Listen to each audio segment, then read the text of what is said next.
Section 1. Introduction. Morm's People and the Promise of Reality. When William Somerset Maugham published The Razor's Edge in 1944, reviewers were startled by two bold choices. First, he tells the tale through a first-person narrator who is openly called Mr. Morm. Second, he assures us that every character is, to quote the author on page 6, invented nothing. In other words, the dramatis personae are thinly veiled flesh and blood men and women. That two-pronged claim, part salesmanship, part modernist experiment, turns the novel into a playground for literary detectives. The story itself spans 24 years, from 1919 to 1943. It follows 9 principal characters across 3 continents, yet the book's beating heart is Larry Darrell's interior odyssey. Around Larry whirl the Chicagoans, Isabelle Bradley, her patrician uncle, Elliot Templeton, her trader husband, Gray Maturin, the doomed Sophie Macdonald, and, hovering everywhere, the narrator who bears Morham's own name. Maugham counterposes their worldly pursuits, money, social rank, sensation, against Larry's metaphysical search, framed by an epigraph from the Katha Upanishad. The sharp edge of a razor is difficult to tread. That razor edge slices between truth and illusion, east and west, renunciation and attachment. Because Maugham had traveled the globe as a best-selling playwright and a British intelligence officer, critics immediately began matching his fictional names to living prototypes.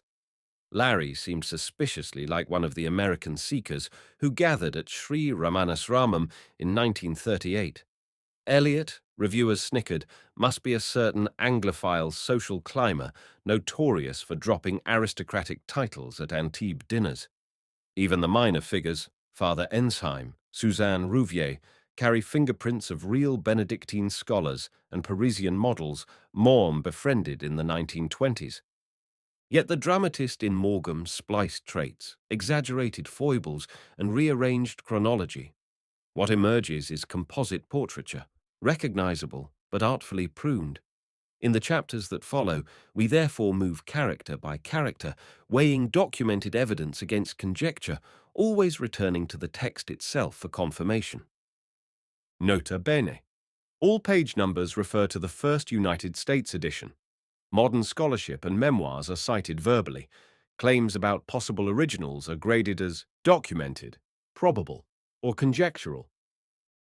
Section 2. Larry Darrell, The Pilgrim Saint and His Composite Originals, pages 6 through 24. Subsection 2.1. A Textual Anatomy of a Seeker.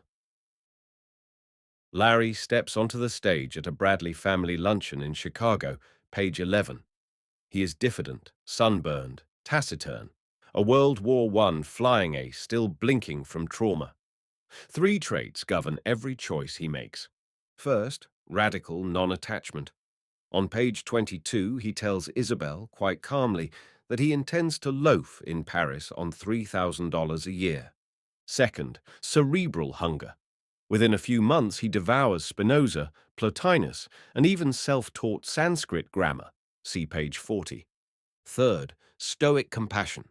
On page 246, he physically lifts Gray upstairs during a migraine and then stills the pain by mesmerism. Maugham organizes Larry's Bildung, his spiritual education, into 5 tests. The lens coal mine. Here Larry submits to brutal labor and holds mystical conversations with a Polish refugee named Kosti, an Alsatian monastery. He confronts the limits of scholastic theology. Bohemian Europe. Sensual distractions arrive in the form of Suzanne, an artist's model and a Spanish dancer. Benares and Madura. At sunrise on the Ganges, page 198, he experiences a Vedantic epiphany. Return to Paris and Chicago. He intervenes altruistically in his friends' crises and at last renounces wealth altogether. Larry's culminating monologue in Café Dupont, chapter 6, runs for 40 pages, an unprecedented stretch for Morm. It serves as a concise primer on Advaita Vedanta. The key line, page 200, is, "I saw that I was one with the Absolute." In a single sentence, he telescopes months of ashram discipline. Subsection 2.2. Real-life models. Modern scholarship treats Larry as a deliberate composite. 4 candidates loom largest. First, Guy Haig, an American seaman and devotee of Ramana Maharshi. Morm met Haig at Ramanasramam in January 1938. Haig was a World War I veteran, an American drifter, and lived at the ashram for years. Most scholars call him the probable seed, though his timeline does not perfectly match the novel. Second, Lewis Thompson, an English poet-mystic who corresponded with Morm in the late 1930s. Thompson was a scholarly polymath, practiced Vedanta, and died young. He is often cited as a possible influence. Third, Ronald Nixon, later known as Krishna Prem. A former Royal Air Force pilot who became a Hindu monk, he embodies war trauma, aviation, and monastic vows. Professor David Haberman calls the resemblance strikingly similar, making Nixon a probable thematic source. Fourth, Christopher Isherwood. The celebrated novelist helped Morm translate the Upanishad epigraph. Rumors swirled that Isherwood himself inspired Larry, but Isherwood flatly denied it. Historians now regard that story as mostly rumor. Morm further told Sir Henry Chips Channon in a diary entry dated 3rd August 1944 that Larry was one of 3 facets of Channon himself, a remark usually read as flattery or playful misdirection. Subsection 2.3. Function in the moral geometry. Larry's voyage compels every other character to define his or her own values. Isabelle's love curdles into possessiveness. Elliot's snobbery looks paper-thin beside Larry's serenity. Sophie's tragedy is sharpened by his failed rescue. In structural terms, Larry displaces the traditional hero. On page 314, he is last seen hitchhiking toward a mechanic's job, while the wealthy board a luxury liner. Morm's verdict is clear. Salvation may be invisible to polite society. Section 3. Sri Ganesha. Ramana Maharshi in thin disguise, pages 25 through 32. When Larry reaches Madura, he meets the saint. He calls Sri Ganesha, quote, a little brown old man in a loincloth, sitting cross-legged as immovably as the Buddha. Page 182. The description reproduces, with minimal varnish, Morm's own 1938 encounter with Bhagavan Sri Ramana Maharshi. The novelist later published that experience verbatim in his essay, The Saint. Scholar David Godman charts the one-to-one correspondences. The ashram's architecture, the silent darshan, even the aphorism, silence is also conversation. Biographical parallels. The sage lives at the foot of a sacred hill near Madura. Historically, Ramana's ashram sits below Mount Arunachala, roughly 90 kilometers from Madurai. He practices self-inquiry, pronounced Atma Vichara, the very core of Ramana's teaching. He speaks barely a dozen sentences. Ramana famously taught through silence. Morm softens none of the metaphysics. Larry's blissful samadhi, described with phrases borrowed from talks with Sri Ramana Maharshi, talk 550, unfolds at sunrise on the Ganges and fixes Larry's compass for life. Non-dual realization poured into Western service. Section 4. Isabelle Bradley. Maturin. Material Love, Iron Resolve. Pages 33 through 46. Isabelle first appears as a fresh-faced Chicago debutante. She adores Larry but refuses to sacrifice her economic expectations, pages 18 to 21.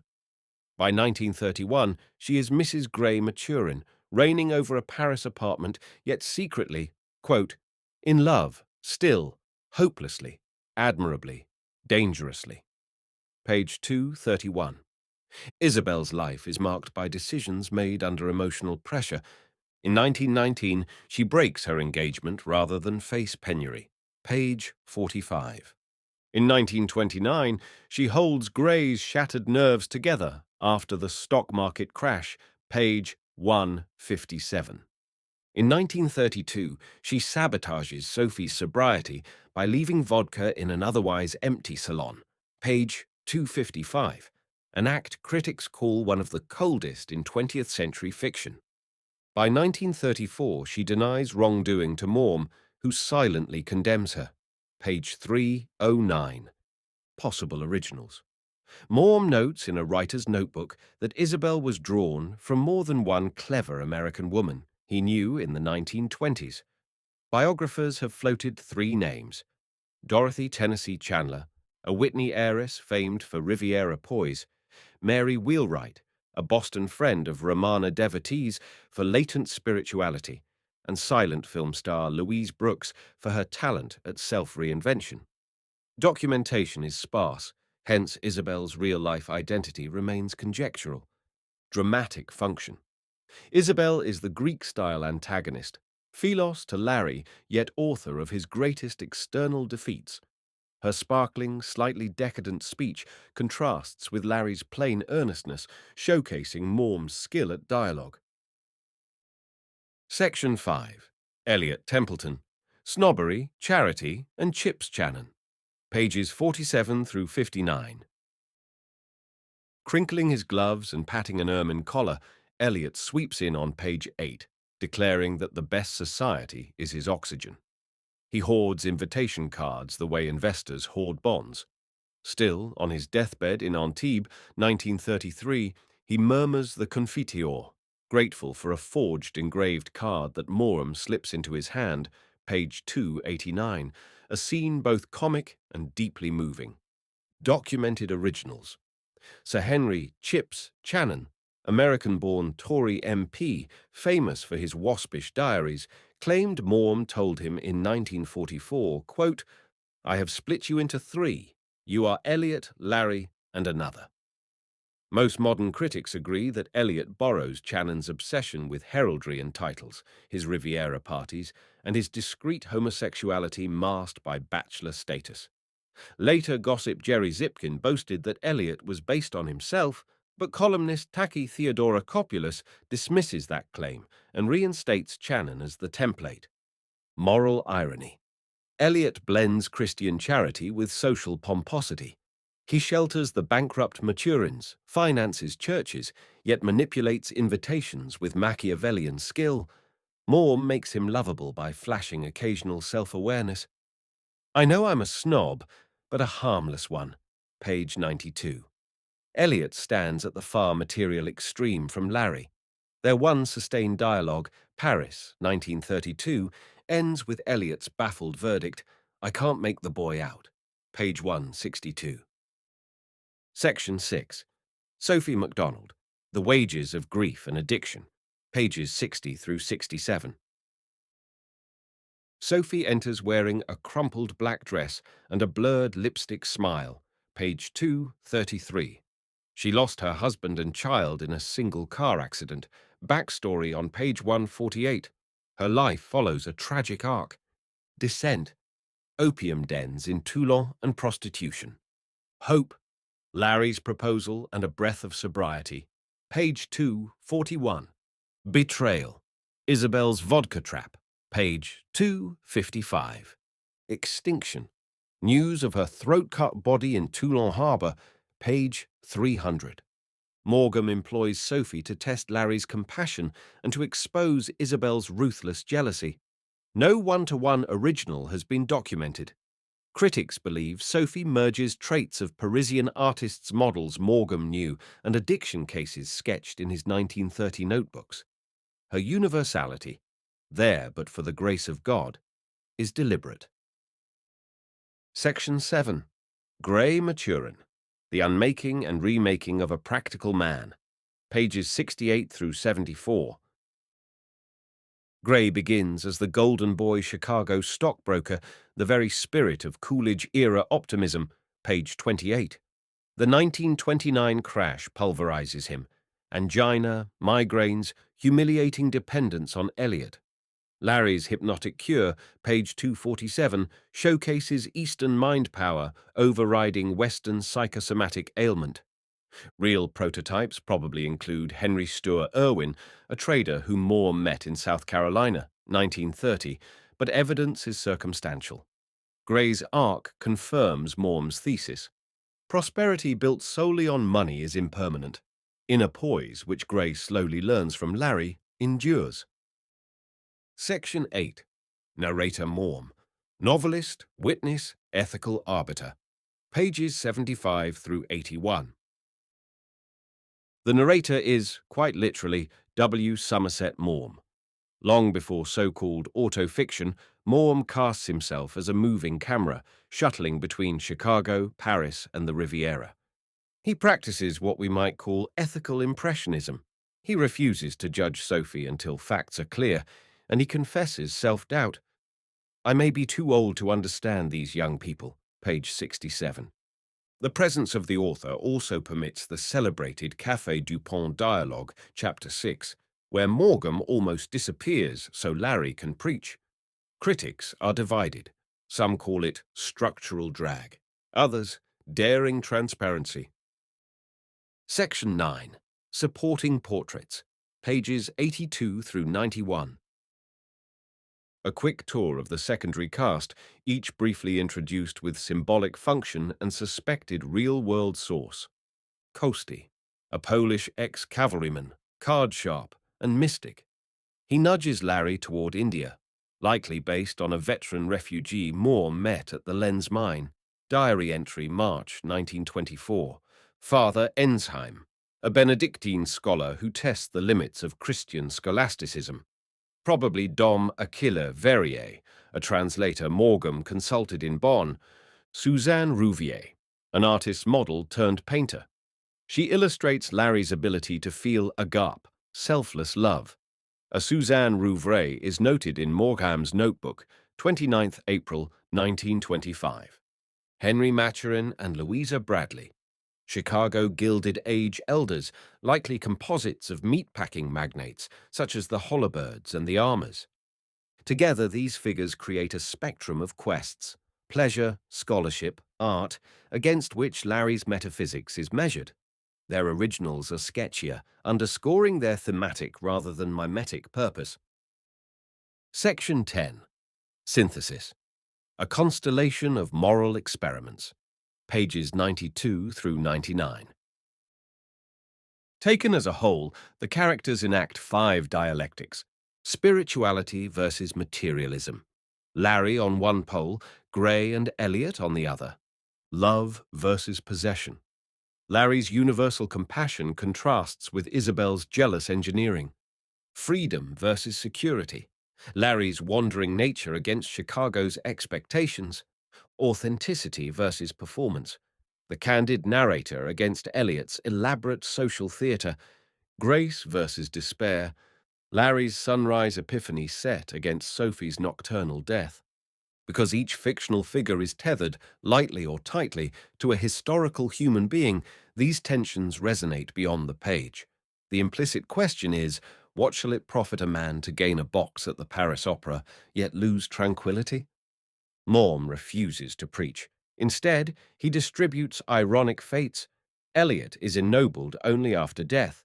Isabelle wins wealth, yet loses Larry. Sophie seeks oblivion and tragically finds it. Larry attains truth, yet forfeits society. The ledger of gains and losses is meticulously balanced. Section 11. Conclusion. Nothing is real but the search for truth. Pages 100 through 103. The novel ends on page 314 with Morm's own aside. To my mind, it is friendship alone that matters, and I think Larry will be a very good taxi driver. The sentence, half comic, half sublime, summarizes the wager of the book. Spiritual illumination can coexist with humble vocation, but not with the brittle ornaments of high society. The wager feels authentic because the dramatis personae carry the DNA of actual originals. Ramana Maharshi's serene gaze, Chips Channon's lacquered vanity, Guy Haig's Yankee restlessness. By cross-examining each character's story arc against the archival record, we see that Morm's boast of inventing nothing is at once truthful and sly. He did borrow the bones of real lives, but he re-articulated them into a moral anatomy uniquely his own. The razor's edge, then, is not merely Larry's path. It is the tightrope every artist walks between history and imagination. Sources consulted for listeners who enjoy footnotes read aloud. David Godman, Somerset Maugham and the Razor's Edge, published in Mountain Path, 1988. The Wikipedia article titled The Razor's Edge, revision dated 12th June 2025, especially the section on influences. Taki Theodorakopoulos, Morm the Master, in Chronicles, 27th February 2025. All other quotations are drawn directly from the first US edition of The Razor's Edge.